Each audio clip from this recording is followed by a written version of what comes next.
Assalamualaikum warahmatullahi wabarakatuh. Selamat pagi dan salam sejahtera untuk kita semua. Yang terhormat kepada Ibu Diah Ratnawati selaku dosen pengampu Sistem Informasi Manajemen kelas J dan juga teman-teman yang berbahagia. Di sini kami dari kelompok 7 akan mempresentasikan lanjutan materi dari bab 11, yaitu sistem pendukung pengambilan keputusan. Nah, adapun sebelum kami masuk ke dalam materi, izinkan saya di sini untuk memperkenalkan anggota dari kelompok 7. Yang pertama adalah Maira Mauhibah dengan NPM 013. Lalu yang kedua adalah Lygia Serafina dengan NPM 046. Lalu saya sendiri Muhammad Arthur Akslino dengan NPM 051. Lalu yang keempat ada Magdalena dengan NPM 082 dan yang kelima atau yang terakhir adalah Farel Rasya dengan NPM 284. Baiklah, tidak usah berlama lagi, untuk materi yang pertama akan dijelaskan oleh rekan saya. Silakan, terima kasih. Baiklah, yang pertama pembahasan mengenai pemodelan matematika menggunakan lembar kerja elektronik. Lembar kerja elektronik atau spreadsheet adalah terobosan teknologi yang memungkinkan para pemecah persoalan untuk menyusun model matematika dan tidak sekedar mengandalkan spesialis informasi atau ilmuwan manajemen.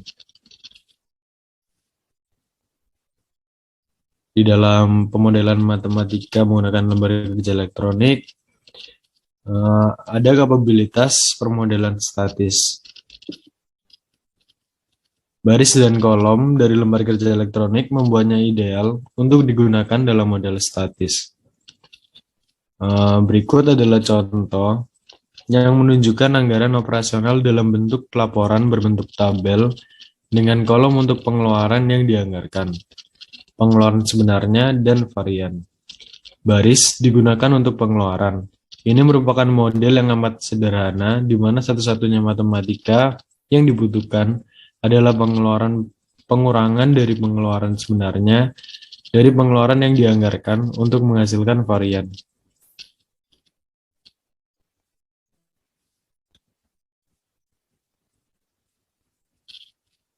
Yang kedua, ada kapabilitas permodelan dinamis. Lembar kerja sangat sesuai untuk digunakan sebagai model dinamis. Kolom-kolom yang tersedia amat sesuai untuk periode waktu. Seperti yang diilustrasikan pada gambar di samping, bahwa kolom mewakili bulan. Model ini juga merupakan model yang sangat sederhana, dengan kas akhir dihitung dengan menambahkan kas di awal dan kas masuk, lalu mengurangi kas keluar.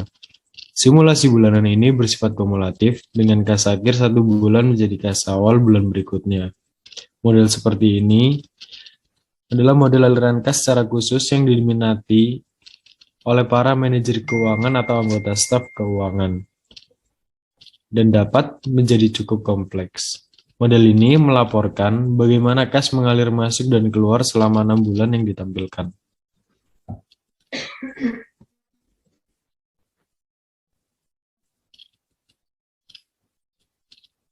Yang ketiga, ada memainkan permainan bagaimana jika.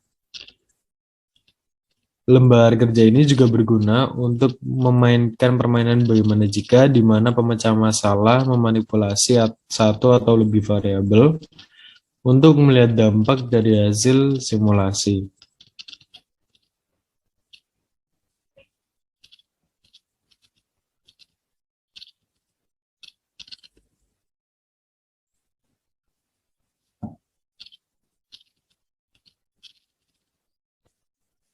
Yang terakhir, ada antarmuka model lembar kerja.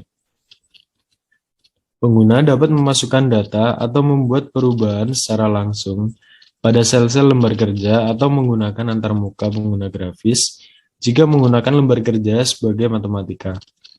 Antarmuka ini dapat dipersiapkan menggunakan bahasa pemrograman seperti Virtual Basic dan membutuhkan kemampuan seorang spesialis informasi. Cara pembuatan yang dapat dilakukan adalah pengguna dapat menyusun lembar kerja dan meminta seseorang yang spesialis untuk menambahkan antarmuka. Selanjutnya akan dilanjutkan oleh rekan saya. Materi selanjutnya yaitu adalah kecerdasan buatan. Dalam bentuk aslinya, DSS menekankan penggunaan model matematika dan pengajuan permintaan ke basis data. Tidak lama kemudian, para perancang DSS ini mulai menyadari kebutuhan untuk menggabungkan dengan kecerdasan buatan. Kecerdasan buatan atau Artificial Intelligence AL adalah aktivitas penyediaan mesin seperti komputer dengan kemampuan untuk menampilkan perilaku yang akan dianggap semakin cerdasnya dengan kemampuan yang ditampilkan oleh manusia. AL merupakan aplikasi komputer yang paling canggih karena aplikasi ini berusaha mencontoh cara pemikiran manusia. Materi selanjutnya yang akan saya bahas yaitu mengenai sejarah AL atau Artificial Intelligence. Bibit AL pertama kali disebar hanya 2 tahun setelah General Electric merupakan komputer yang pertama kali digunakan untuk penggunaan bisnis. Tahun itu, sekitar tahun 1956, istilah kecerdasan buatan pertama kali dibuat oleh John McCarthy sebagai tema suatu konferensi yang dilaksanakan di Dartmouth College. Pada tahun yang sama, program komputer AL pertama yang disebut Logic Theories didengungkan. Kemampuan logic theories ini yang terbatas untuk berpikir, membuktikan teorema-teorema kalkulus, mendorong para ilmuwan untuk merancang program lain yang disebut General Problem Solver atau GPS, yang ditujukan untuk dapat digunakan dalam memecahkan segala macam masalah. Proyek ini ternyata membuat para ilmuwan yang pertama kali menyusun program ini kewalahan, karena dalam riset AL dikalahkan oleh aplikasi-aplikasi komputer yang tidak terlalu ambisius seperti SIM dan DSS. Namun, seiring waktu, riset-riset yang telah dilakukan terus-menerus akhirnya membuahkan hasil dan AL telah menjadi wilayah aplikasi komputer yang solid. Untuk selanjutnya akan dijelaskan oleh rekan saya. Slide selanjutnya adalah wilayah AL. Wilayah AL ini diterapkan dalam dunia bisnis dalam bentuk sistem pakar. Ada sistem pakar, jaringan saraf tiruan, algoritma genetik, dan agen cerdas. Nah, di sini saya akan menjelaskan apa itu sistem pakar. Sistem pakar adalah program komputer yang berusaha untuk mewakili pengetahuan keahlian manusia dalam bentuk heuristik. Kedua, ada jaringan saraf tiruan. Jaringan saraf tiruan ini meniru filosofi otak manusia. Nah, dalam jaringan ini mampu menemukan dan memberikan pola pikir dan membedakan pola sehingga membuatnya itu sangat berguna dalam dunia bisnis, terkhususnya di wilayah pengenalan suara dan pengenalan karakteristik optis. Selanjutnya ada algoritma genetik. Algoritma genetik ini merupakan proses yang terkuat yang selamat untuk memungkinkan para pemecah masalah agar menghasilkan solusi masalah yang baik. Nah, yang terakhir ini ada agen cerdas. Agen cerdas ini digunakan untuk melakukan tugas yang berkaitan dengan komputer secara berulang-ulang. Nah, slide selanjutnya ada daya tarik sistem pakar. Daya tarik sistem pakar ini kemampuan yang unik sebagai sistem pendukung keputusan. Yang pertama, ada sistem pakar ini memberikan kesempatan untuk membuat keputusan yang melebihi kemampuan seorang manajer. Yang kedua, sistem pakar ini dapat menjelaskan alasan hingga menuju ke suatu keputusan. Baik, selanjutnya saya akan menjelaskan terkait konfigurasi sistem pakar. Nah, sistem pakar itu terdiri atas 4 bagian utama. Yang pertama adalah antarmuka pengguna atau interface, basis pengetahuan atau knowledge basis, mesin inferensi atau inference engine, dan juga yang terakhir adalah mesin pengembangan. Kita ke yang pertama dulu, yaitu antarmuka pengguna. Nah, antarmuka pengguna ini memungkinkan manajer untuk memasukkan instruksi dan informasi ke dalam suatu sistem pakar dan menerima informasi dari sistem tersebut. Nah, instruksi ini akan menentukan parameter yang mengarahkan sistem pakar dalam proses pemikirannya. Nah, input informasi ini berbentuk nilai yang dikaitkan dengan variabel tertentu. Nah, sistem pakar itu didesain untuk merekomendasikan solusi, di mana solusi ini kemudian dilengkapi dengan penjelasan. Nah, penjelasan ini ada dua jenis. Yang pertama adalah penjelasan dari pertanyaan yang diberikan manajer, dan juga ada juga penjelasan mengenai solusi masalah. Lalu bagian yang kedua dari sistem pakar adalah basis pengetahuan atau knowledge basis, di mana basis pengetahuan ini berisikan fakta yang menggambarkan masalah serta teknik penggambaran pengetahuan yang menjelaskan bagaimana fakta tersebut bersentuhan secara logis. Nah, biasanya ada istilah terkait domain masalah atau problem domain, di mana biasanya istilah ini digunakan untuk menggambarkan dari area permasalahan tersebut. Nah, biasanya salah satu teknik untuk menggambarkan pengetahuan yang populer itu adalah menggunakan aturan atau disebut juga rule. Nah, biasanya rule atau aturan ini menentukan apa yang harus dilakukan dalam suatu situasi, di mana rule ini terdiri atas dua bagian. Yang pertama adalah kondisi yang bisa jadi benar atau salah, dan juga tindakan yang harus dilakukan jika kondisi itu benar atau salah. Nah, semua aturan yang ada di dalam sistem pakar itu disebut sebagai set aturan atau rule set. Nah, biasanya jumlah aturan dalam satu set itu dapat bervariasi, dari mulai selusin atau bahkan hingga 10.000 aturan tergantung dari set yang dibuat. Biasanya semakin banyak aturan, maka set tersebut semakin rumit. Selanjutnya adalah ke bagian yang ketiga, yaitu mesin inferensi atau inference engine. Nah, mesin inferensi itu adalah bagian dari sistem pakar yang melakukan pemikiran dengan cara menggunakan isi dari basis pengetahuan tadi atau rule dalam urutan tertentu. Nah, biasanya selama konsultasi, mesin inferensi ini akan memeriksa aturan-aturan atau rule-rule tadi dari basis pengetahuan satu demi satu. Dan jika persyaratan satu itu benar, maka suatu tindakan akan dilaksanakan. Nah, dalam terminologi sistem pakar, aturan itu akan diberhentikan jika tindakan diambil. Nah, selanjutnya bagian yang terakhir adalah mesin pengembangan.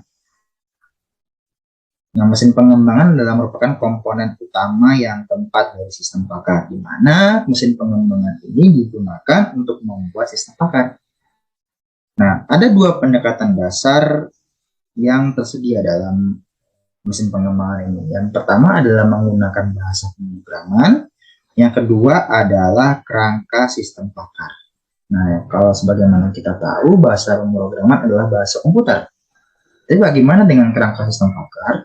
Nah, kerangka sistem pakar itu adalah prosesor yang siap pakai dan dapat disesuaikan untuk masalah tertentu dengan cara menambahkan basis pengetahuan yang sesuai. Jadi kerangka sistem pakarnya adalah sebuah aplikasi software atau prosesor yang siap pakai yang bisa disesuaikan dengan masalah-masalah yang ada di bisnis. Nah, biasanya kebanyakan bisnis-bisnis itu lebih banyak ketika mereka ingin menerapkan sistem pakar menggunakan kerangka sistem pakar tadi, di mana proses ini sudah siap pakai dan tinggal disesuaikan saja dengan masalah yang ada di dalam perusahaan atau yang akan diselesaikan oleh manajer.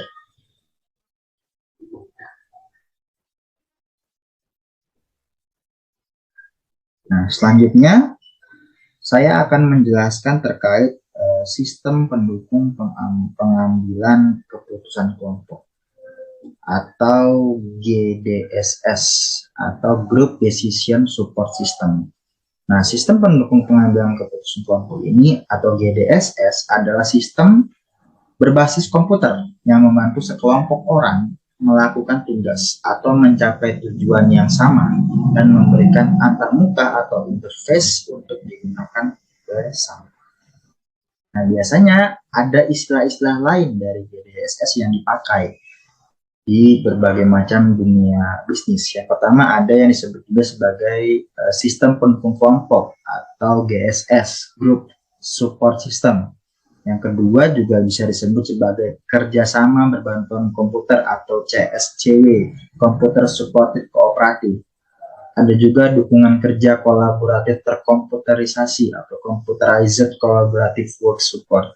Dan juga yang terakhir, istilah yang bisa digunakan dalam menyebut GDSS adalah sistem pertemuan elektronik atau Electronic Meeting System atau EMS. Baiklah, untuk materi selanjutnya akan dijelaskan oleh rekan saya. Terima kasih.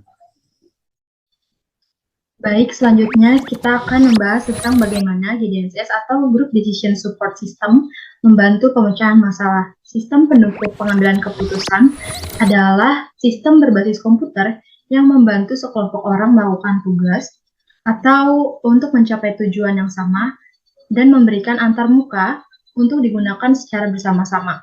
Ranti lunak yang digunakan dalam situasi ini disebut dengan groupware. Asumsi yang mendasari GDSS adalah komunikasi yang lebih baik, yang memungkinkan dibuatnya keputusan yang lebih baik, yang akan dicapai dengan menjaga agar diskusi kelompok itu berfokus pada masalah yang sedang dibicarakan sehingga waktu tidak terbuang sia-sia. Lalu ekstrak waktu yang dimiliki dapat digunakan untuk mendistribusikan masalah secara mendetail sehingga dapat ditemukan inti masalah, dan ekstrak waktu ini juga digunakan untuk mengidentifikasi alternatif-alternatif yang sebelumnya belum tampak. Dan ekstra waktu ini juga digunakan untuk mengevaluasi alternatif yang lebih banyak sehingga meningkatkan kesempatan untuk mendapatkan solusi yang lebih baik.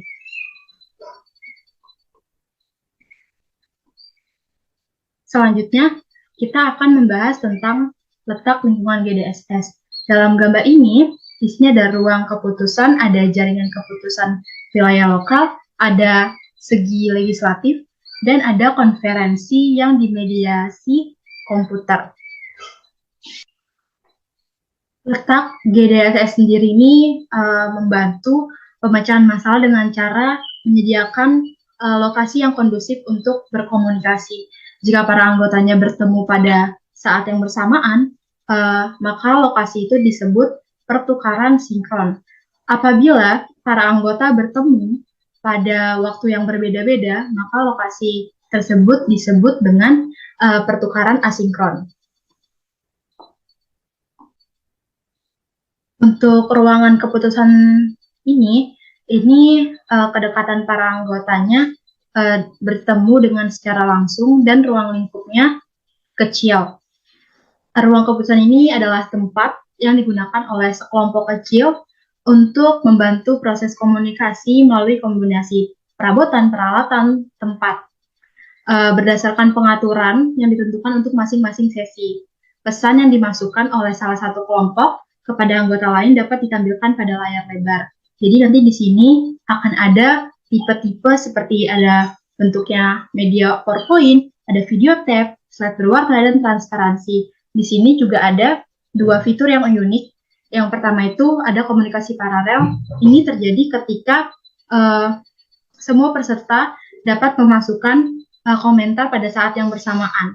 Lalu tipe yang kedua itu adalah tipe anonimitas atau di saat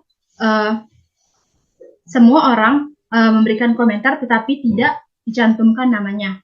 Hal ini memungkinkan para peserta untuk mengatakan apa yang mereka pikirkan tanpa takut diejek oleh kelompok lain.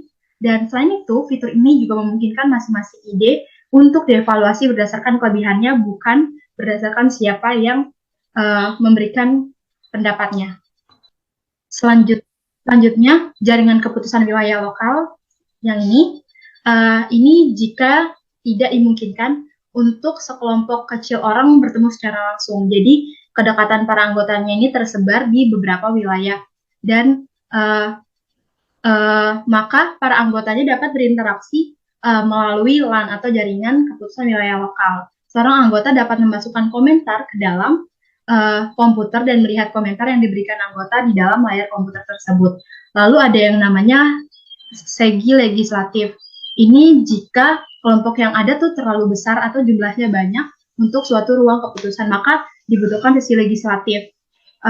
Ukuran yang besar pastinya akan membatasi komunikasi. Kesempatan partisipan dalam berkomentar juga akan berkurang karena waktunya sangat terbatas.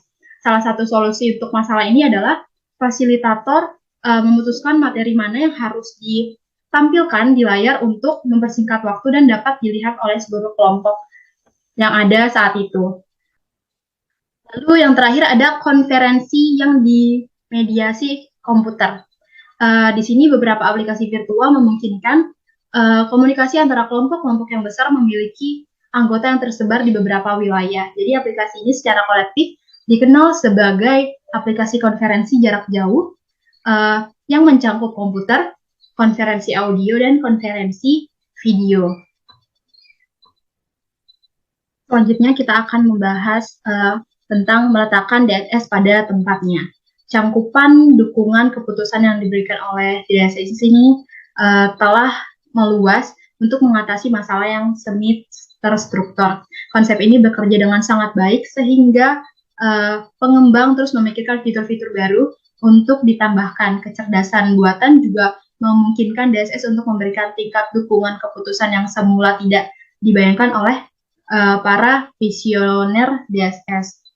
DSS ini juga merupakan cara yang paling sesuai untuk menutup pembahasan tentang sistem informasi manajemen ini. DSS ditunjukkan untuk memperbaiki fokus-fokus utama dalam sistem informasi manajemen dan menjadi aplikasi komputer baru untuk pendukung pemecahan masalah. Menurut kami, dari semua yang dilakukan untuk menerapkan komputer dalam dunia bisnis sebagai suatu sistem informasi adalah yang paling tepat dan paling efektif. Sekian dari penjelasan kelompok kami, kurang lebihnya mohon maaf. Assalamualaikum warahmatullahi wabarakatuh.